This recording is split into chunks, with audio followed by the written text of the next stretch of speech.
शांताकारं भुजंगशयनं पद्मनाभं सुरेशं विश्वाधारं गगनसदृशं मेघवर्णं शुभांगं लक्ष्मीकान्तं कमलनयनं योगिभिध्यानगम्यं वंदे विष्णु भवभयहरं सर्वलोकैकनाथं। आपका भक्ति कथा चैनल पर स्वागत है। आपका दिन शुभ और मंगलमय हो। आज दिनांक है 6 जुलाई और दिन सोमवार है। आज आषाढ़ कृष्ण पक्ष की षष्ठी तिथि है। आज सूर्योदय का समय सुबह 5:29 और सूर्यास्त का समय शाम 7:23 रहेगा। ब्रह्म मुहूर्त रहेगा सुबह 4:08 से सुबह 4:48 तक और अभिजीत मुहूर्त रहेगा सुबह 11:58 से दोपहर 12:54 तक। वहीं राहु काल सुबह 7:13 से सुबह 8:57 तक रहेगा। आइए सुनते हैं आषाढ़ मास कथा का आज का अध्याय। श्री सुखदेव जी कहते हैं, परीक्षित, राजा ययाति इस प्रकार स्त्री के वश में होकर विषयों का उपभोग करते रहे। एक दिन जब अपने अधःपतन पर दृष्टि गई तब उन्हें बड़ा वैराग्य हुआ और उन्होंने अपनी प्रिय पत्नी देवयानी से इस गाथा का गान किया। भृगु नंदनी, तुम यह गाथा सुनो।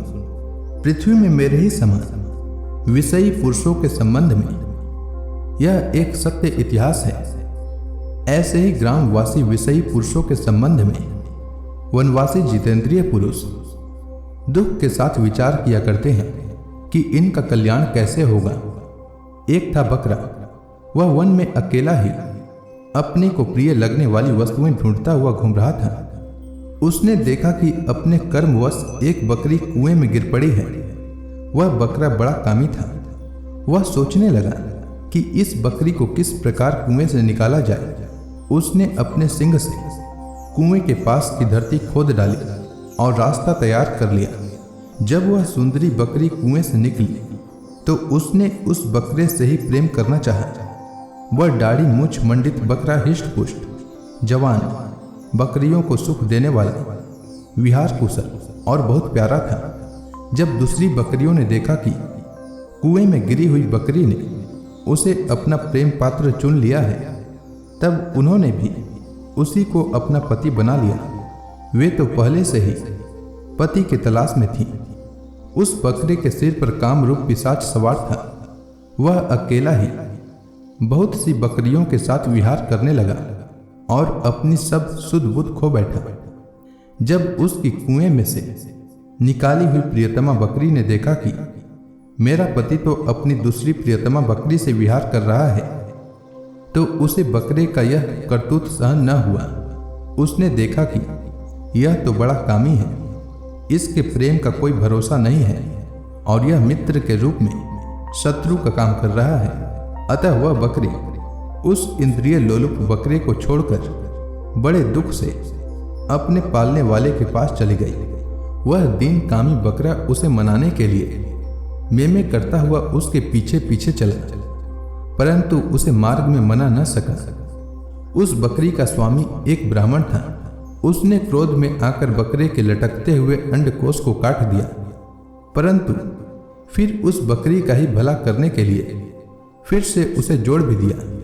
उसे इस प्रकार के बहुत से उपाय मालूम थे। प्रिय, इस प्रकार अंडकोश जुड़ जाने पर वह बकरा फिर कुएं से निकली हुई बकरी के साथ बहुत दिनों तक विषय भोग करता रहा, परंतु आज तक उसे संतोष न हुआ। सुंदरी, मेरी भी यही दशा है। तुम्हारे प्रेम पास में बंध कर मैं भी अत्यंत दीन हो गया। तुम्हारी माया से मोहित होकर मैं अपने आप को भी भूल गया हूँ। प्रिय, पृथ्वी में जितने भी धान्य, स्वर्ण, पशु और स्त्रियां हैं, वे सब के सब मिलकर भी उस पुरुष के मन को संतुष्ट नहीं कर सकते जो कामनाओं के प्रवाह से जर्जर हो रहा है। विषयों के भोगने से भोग वासना कभी शांत नहीं हो सकती, बल्कि जैसे घी की आहुति डालने पर आग और भड़क उठती है, वैसे ही भोग वासनाएं भी भोगों से प्रबल हो जाती है। जब मनुष्य किसी भी प्राणी और किसी भी वस्तु के साथ राग द्वेष का भाव नहीं रखता, तब वह समदर्शी हो जाता है। तथा उसके लिए सभी दिशाएं सुखमयी बन जाती है।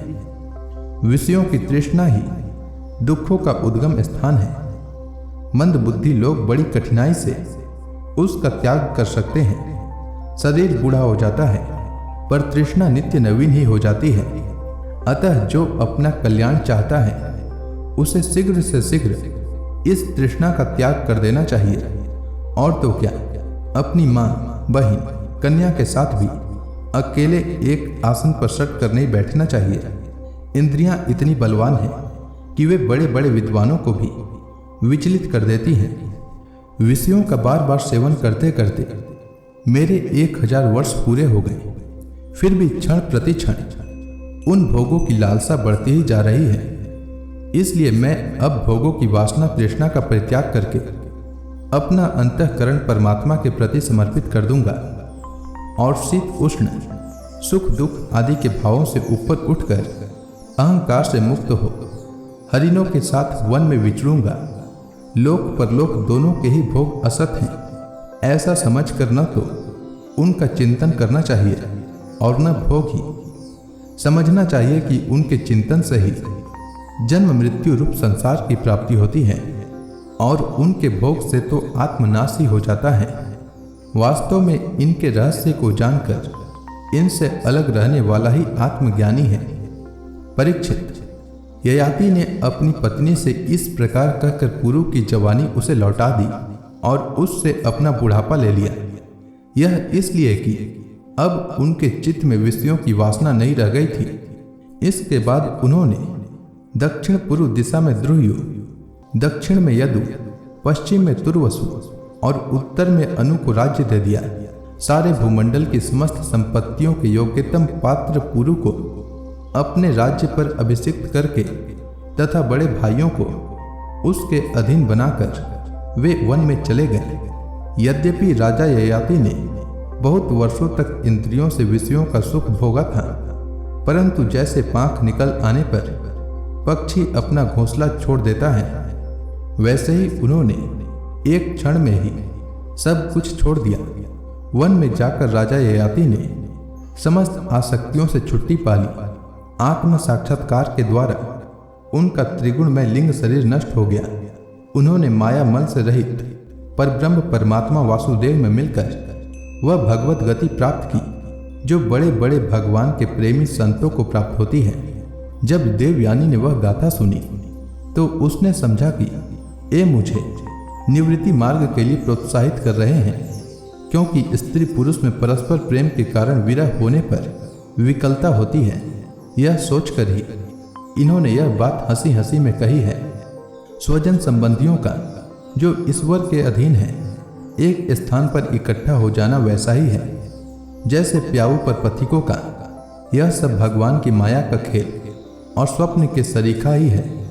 ऐसा समझकर देवयानी ने सब पदार्थों की आसक्ति त्याग दी और अपने मन को भगवान श्री कृष्ण में तन्मय करके बंधन के हेतु लिंग शरीर का परित्याग कर दिया। वह भगवान को प्राप्त हो गई। उसने भगवान को नमस्कार करके कहा, समस्त जगत के रचयिता, सर्वांतर्यामी, सबके आश्रय स्वरूप सर्वशक्तिमान भगवान वासुदेव को नमस्कार है, जो परम शांत और अनंत तत्व है, उसे मैं नमस्कार करती हूँ। तो इसी के साथ यह अध्याय समाप्त हुआ। तो प्रेम से बोलिए विष्णु भगवान की जय, समस्त देवी देवताओं की जय। इसके आगे की कथा मैं कल के अध्याय में सुनाऊंगा। तब तक के लिए भगवान श्री हरि विष्णु का नाम जपते रहें।